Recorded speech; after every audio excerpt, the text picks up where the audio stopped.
Oke, bismillahirrahmanirrahim. Assalamualaikum warahmatullahi wabarakatuh.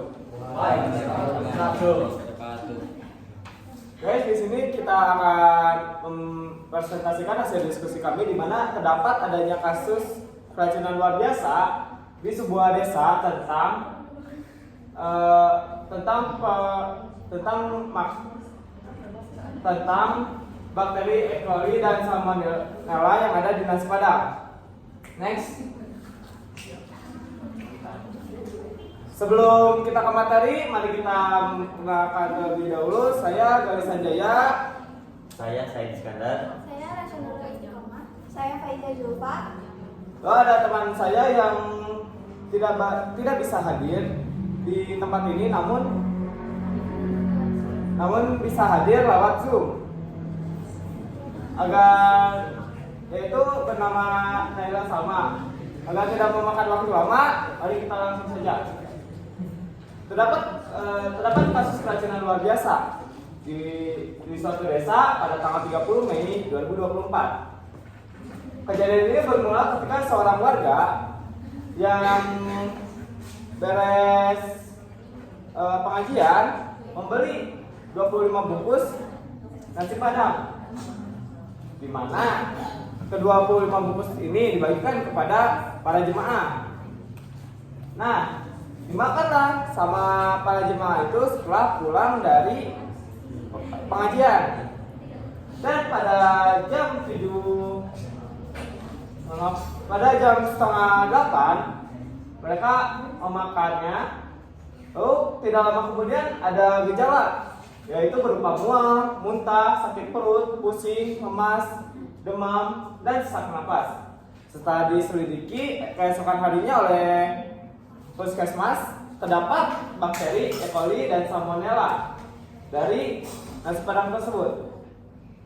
Dari kasus ini terdapat 27 korban, yang dimana 27 korban ini dari jurnalnya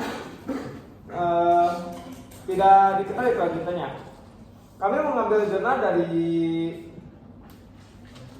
Sabrina, mohon maaf, sebentar.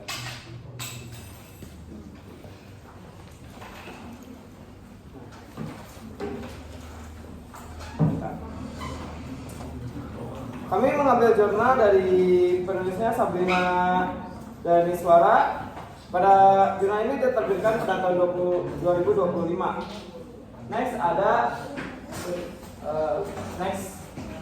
penyebab terjadinya. Di sini ada 3 penyebab terjadinya keracunan pangan. Yang pertama ada faktor mikrobiologis. Nah, makanan ini dapat terkontaminasi oleh bakteri seperti Escherichia coli dan Salmonella sp. Nah, kedua bakteri ini kan mudah berkembang biak ketika makanan dibiarkan pada suhu ruang dalam jangka waktu yang terlalu lama. Nah, akibatnya resiko keracunan makanan ini meningkat karena jumlah bakteri yang tumbuh semakin banyak. Yang kedua ada faktor lingkungan dan sanitasi. Lingkungan produksi yang tidak higienis menjadi salah satu pemicu masalahnya. Misalnya kayak dapur yang memproduksi nasi padang bersebelahan dengan kandang burung, terdapat kubangan air yang dapat meningkatkan kelembapan, dan wadah penyimpanan makanan yang kotor. Nah, semua ini kondisi seperti ini tuh memudahkan bakteri berkembang dan mencemari makanan. Yang ketiga ada faktor pengolahan makanan. Jadi pada tahap pengolahan bisa ada beberapa kesalahan prosedur yang dapat memicu kontaminasi. Misalnya makanan yang dibiarkan terlalu lama sebelum dikemas atau disajikan, sehingga bakteri memiliki waktu untuk berkembang. Terus ada juga bahan seperti santan yang sangat mudah rusak jika tidak ditangani dengan benar.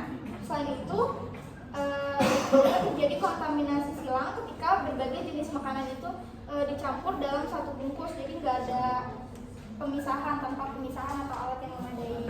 Nah, hal-hal ini itu menyebabkan resiko kontaminasi meningkat selama proses pengolahan. Next ada tagline yang akan dijelaskan oleh Naila Salma.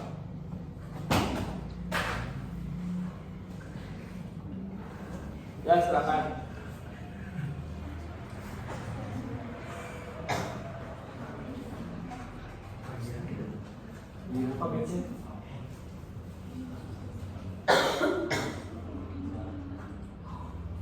Dipersilakan kepada Nela Salma memaparkan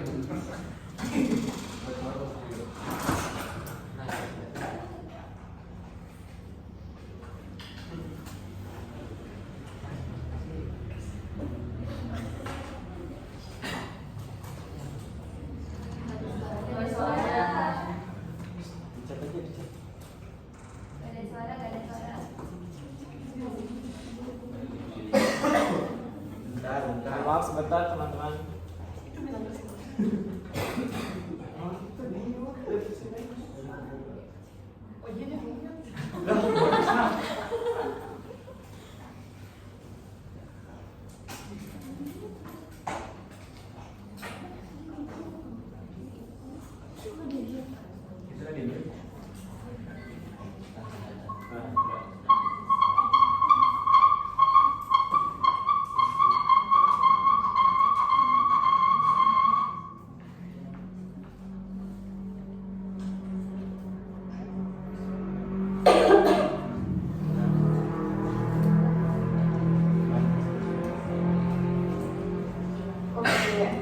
Terima kasih teman-teman atas waktu dan kesempatannya.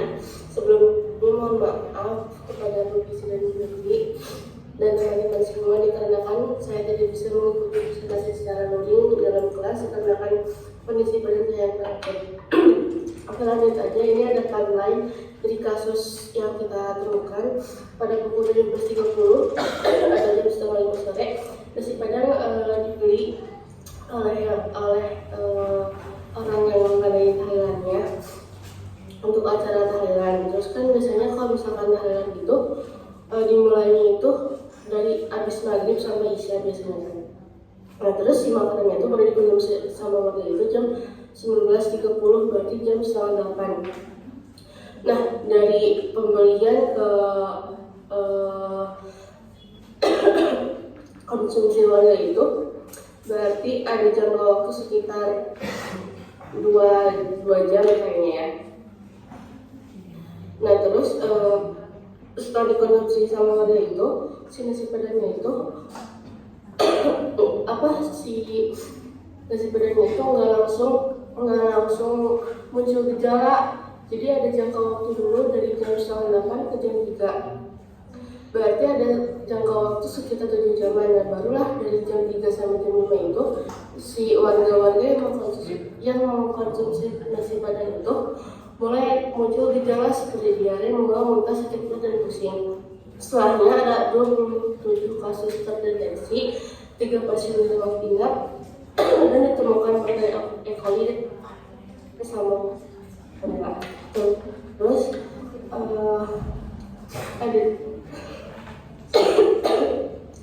ada juga dugaan jalur kontaminasi. Yang pertama itu ada lingkungan terkontaminasi. Jadi si tempat produksinya ini dekat dengan kandang burung dan terdapat kubangan air. Selain itu juga si sanitasi yang ada di lingkungan produksi itu tuh buruk. Terus yang kedua ada peralatan yang tidak higienis. Ditemukan wadah makanan yang tidak bersih dan area dapur juga lembab. Terus yang ketiga ada kontaminasi awal. Kontaminasi awal ini si bakteri E. coli sama salmonella itu mulai tumbuh. Terus yang keempat ada waktu dan suhu. Makanan yang dibiarkan pada suhu ruang yang cukup lama. Terus yang kedua ada kontaminasi silang. Jadi semua komponen yang ada di dalam nasi padang itu dicampur dalam satu bungkus. Dan yang terakhir ditemukanlah 27 kasus terdeteksi dan dapat dinyatakan kejadian luar biasa atau KLB. Sekian, terima kasih. Oke, selanjutnya ada pencegahan dari yang dapat kita sarankan yang akan disampaikan oleh teman saya. Boleh silakan. Nah, selanjutnya untuk langkah pencegahan yang pertama itu harus dilakukan perbaikan kebersihan dapur dan sanitasi dapur. Kan tadi udah dijelasin bahwa si dapurnya itu berseberangan dengan kandang burung dan juga terdapat genangan air. Nah, kita harus memastikan bahwa si dapurnya itu jauh dari hewan peliharaan dan juga genangan air. Selain itu, pada peralatannya harus dicuci terlebih dahulu atau harus higienis. Terus yang kedua ada pengaturan waktu antara masak dan konsumsi makanan. Karena di nasi padang ini makanan itu yang bersantan dan juga lauk hewani, yang kalau didiamkan di suhu ruangan itu akan basi. Jadi seharusnya kita dimasukkan dulu ke kulkas ataupun dilakukan pemanasan ulang. Nah, yang ketiga adalah edukasi keamanan pangan untuk masyarakat dan penyebab makanan. Edukasi ini bisa dilakukan dengan cara mencuci tangan dengan benar, lalu memisahkan antara makanan mentah dan makanan yang matang, serta harus menjaga suhu makanan itu agar tetap aman. Dengan pengetahuan itu, kita bisa menurunkan resiko keracunan tersebut. Oke, akhirnya terakhir ada kesimpulan yang akan disampaikan oleh teman saya kepada ini, silakan. Baik, dapat disimpulkan kejadian luar biasa keracunan pangan terjadi pada tanggal 30 Mei 2024 di Desa Estek setelah kontaminasi nasi padang dari acara tahlilan. Tercatat 27 kasus dari 35 orang beresiko dalam membersihkan. Uji laboratorium menemukan Coli dan Salmonella sp pada beberapa sampel makanan. Faktor yang menyebabkan adanya cepat produksi tidak higienis, pada penyimpanan atau adanya jeda waktu yang cukup lama dan adanya kontaminasi silang. Oke, sekian presentasi dari kami. Apakah ada yang ingin bertanya? Kami membatas pertanyaan 2 orang saja.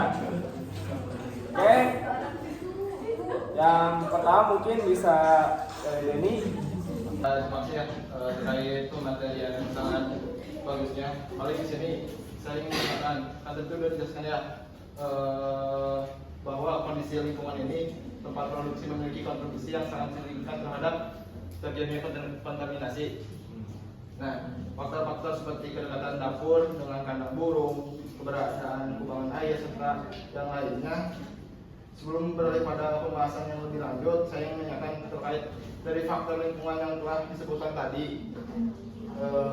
Faktor manakah yang paling berperan dalam meningkatkan potensi kontaminasi mikrobiologis pada makanan, dan juga sertakan alasan yang paling logisnya. Paling yang ini yang kandang dekat kandang dulu. Kenapa bisa kalian bisa menyebutkan ini? Oke, izin menjawab ya dari pertanyaan Denny. Yang mungkin sama-sama kami sepakati yang paling berperan itu kandang burung. Dikarenakan apa? Kan burung itu makhluk hidup di mana di udara ya. Nah, dengan adanya posisi dia di udara, itu tuh bisa misalnya dia tuh misalnya burungnya ada bakteri. Karena terbang burungnya, terus akhirnya tuh bakterinya tuh kena angin, akhirnya tuh masuk ke dapur. Mungkin seperti itu. Apakah ada pertanyaan lebih lanjut atau masih penasaran pada suatu hal, atau mungkin menentang gitu atau bagaimana? Jadi yang paling berfaktor yang lebih signifikan itu kandang burung. Ya. Oke. Terus selanjutnya tadi yang bertanya silakan kepada Laura. Sebenarnya saya ada dua ya sama Cita Kuy. Yang pertama itu kan tadi ada yang genangan air itu ya. Ya, betul. Nah, kan di pencegahan ada jauhkan air dapur sama genangan air itu. Nah, yang mau ditanyain itu si genangan airnya itu dalam apa sih, dalam baskom kah atau dalam kayak wadah gitu, atau misal genangannya tuh genangan yang di jalannya kayak gitu. Kan kalau misalkan dijauhkan dari genangan yang di jalan kayak rusuh yang kesini tuh kan ada genangan air ya. Nah, kalau gitu kan susah ya gimana caranya ngejauhin dapur sama genangan air yang pasti udah ada di sana gitu. Nah, yang itu yang mau ditanyain itu genangan airnya, genangan air. Yang kedua itu Oke, mungkin pertanyaannya bisa dijawab. Terima kasih atas pertanyaannya. Mungkin saya jawab aja yang sekiranya setahu saya ya, meskipun kan itu gak dideskripsikan dia bagaimana di jurnalnya tersebut. Tapi kalau misalnya yang saya tangkap, sepertinya genangan air atau kubangan airnya itu kayak solokan yang suka ada di sisi atau di depan rumah. Nah, di mana hal itu tuh terdapat sampah, limbah rumah tangga maupun kotoran lainnya. Bagaimana cara pencegahannya? Yang mungkin saya pikirkan langsung ditutup pakai semen pertama. Kalau enggak paling lebih tahu gak sih, kalau misalnya kan mungkin aja kan dapurnya tuh kayak langsung banget gitu, jadi gak ada pembatas, jadi dikasih tembok lah dapurnya itu. Mungkin seperti itu, atau ada tambahan dari teman kami, teman saya? Mungkin kalau misalnya bukan ditutup pakai semen ya, tahu gak yang batu yang di atas got itu tapi bisa buat alirannya tuh tetap ngalir. Tahu. Itu kalau enggak dibersihkan tiap minggu sampahnya biar tidak terjadi ya penumpukan sampah-sampahnya, jadi nggak ada tuh kontaminasi.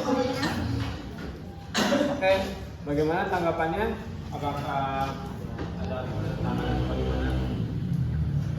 Cukup? Oke. Terima kasih atas kesempatan waktunya dan diskusinya. Ini menjadi masukan bagi kami ya, karena telah selesai bagian pemaparan dan pertanyaan, mungkin kami izin pamit.